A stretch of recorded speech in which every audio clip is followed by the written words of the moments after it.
اذان کی ابتدا۔ شروع میں اذان کا رواج نہ تھا۔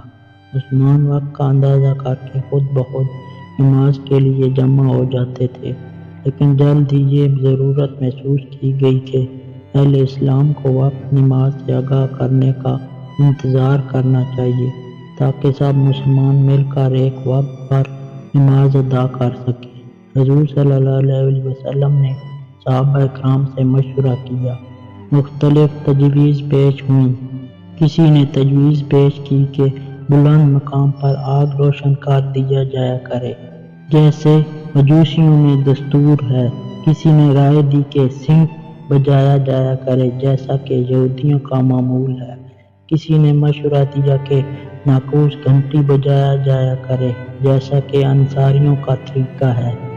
لیکن حضور صلی اللہ علیہ وسلم نے کسی کا مشورہ پسند نہ فرمایا۔ دوسرے دن عبداللہ بن زید انصاری اور حضرت عمر نے یکے بعد دیگرے نبی سے آ کر عرض کیا کہ انہوں نے خواب میں ان الفاظ کو سنا ہے۔